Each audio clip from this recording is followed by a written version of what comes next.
Alright, the final part of this big beast of a question, and we're on to part E. So part E is calculate Pearson's product moment correlation coefficient for the data. So we've just got to get both data sets into a calculator, and I have already typed them in. There they are, physics and maths. Let's just go up to the first empty space, menu, statistics, stat calculation, and what I'm actually going to do is I'm going to choose, I could choose two variable statistics, and that would get us an R value, but I think the next question talks about finding an equation of a regression line, right? So I'm going to do linear regression, but now I'm looking ahead to see for part F it says physics and maths, right? And it says we're going to use the math score to predict the physics, okay? So we're going to use the math score in F to predict the physics. Let's just go back to the question, right, so you know what I'm talking about. So what I'm seeing here is not only am I going to do part E, but I'm looking ahead to part F. So Sammy's friend scored 68% on the maths test, but was absent for the physics. So we want a regression line of P against M. So this is P, Y against M, X. If we know the maths score, we're going to try and predict the physics score, okay? So the physics score depends on the maths score, that's what we're saying. So that's how we know which is on the Y and which is on the X. So let me go back to my TI Inspire now, and I now know that on the Y-axis is the physics score, and on the X-axis is the maths score. Now it's pretty important that we get it the right way around, and then off we go. So let's open this up. And I can see that the R value is 0.862. So let's go put that down. So the R value E, we've got R equals 0.862. And more importantly, F, we've got the physics score, P, is on the y-axis, is equal to, let's have a look at it, the gradient is 0.786. That's 0.786 times the X value, which is the math score, plus that B value, which is 17.6. And then we can use this, can't we, that to get the physics, we're going to do 0.786 times by the math score plus 17.6. And we are told that the math score is 78. And then we're going to go and insert a calculator. I'm just going to go and do that calculation. 0.786 times 78 plus 17.6, and it gives us a predicted physics score of 78.9%.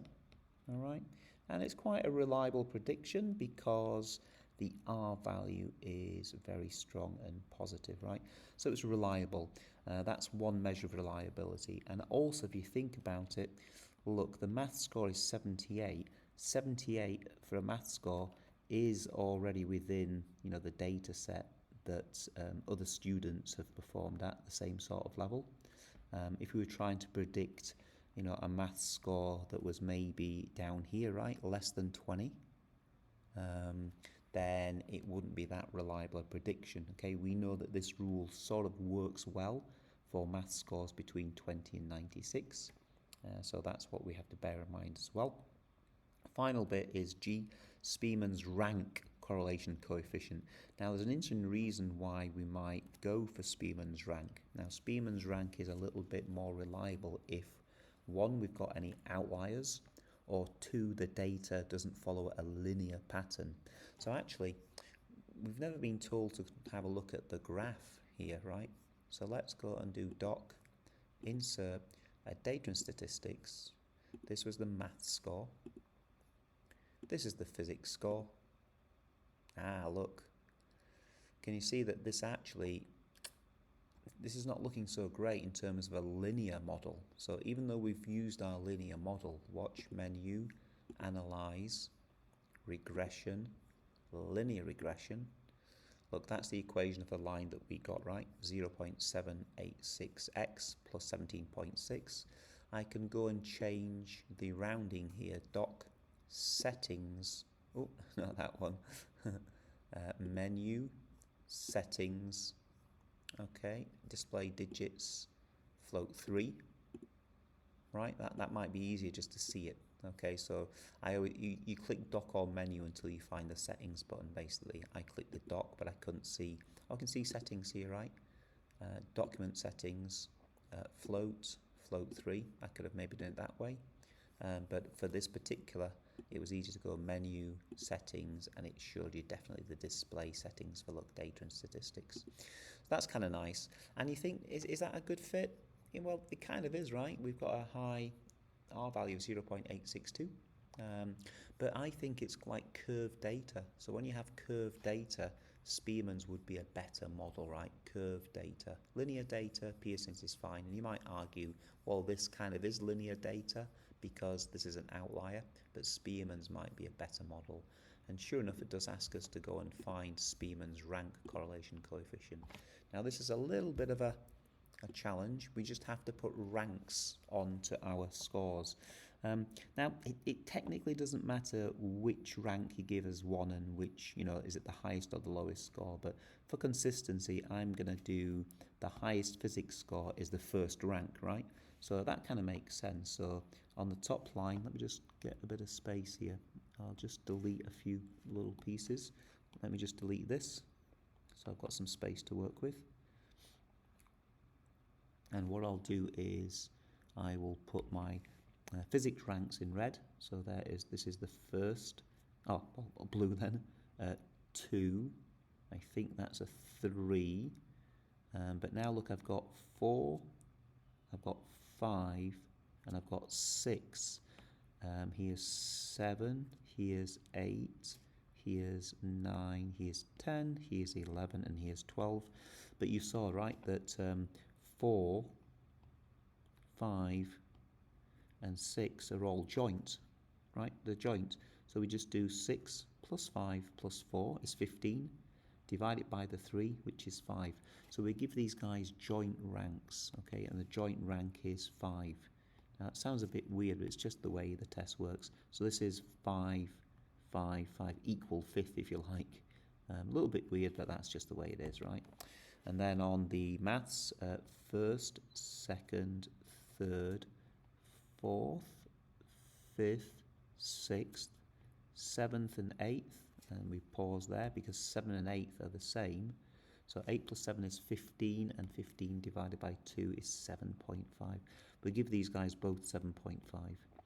That's 7, 8, there's 9, there's 10, there's 11, there's 12. Okay, so it's a bit fiddly, but as long as you remember joint ranks, we share, right? Joint ranks, we share. So now it's just a bit laborious. We go doc, insert a data list and spreadsheets. Now this will be PR, physics rank, and this will be MR, maths rank. We just go ahead and type that in. It shouldn't take long. It's a bit easier to type in 1, 2, 5, 3, 5, 7, 5, and then 8, 9, 10, 11, 12. Then we go all the way back to the top. And this will be quick as well. 1, 2, 3, 4, 5, 6, 7.5, 7.5. That was 7 and 8, and then it's 9, 10, 11, 12. You can see these numbers are going to give us a really strong value of our Spearman's, right?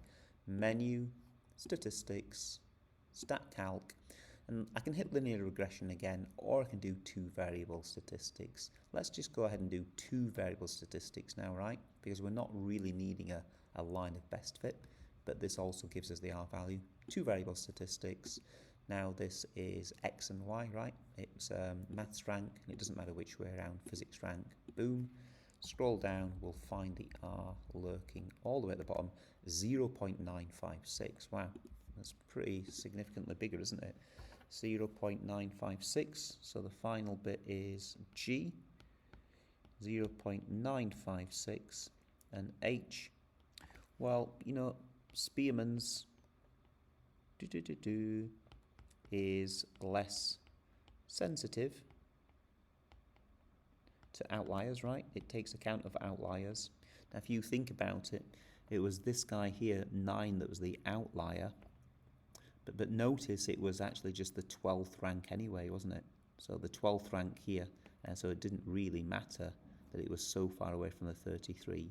It was the 12th rank. So that's one good reason. Or you might just say that the data was non-linear, right? And therefore Spearman's is better, right? That's two good reasons. Data not linear, Spearman's is better, or there's an outlier, Spearman's is better.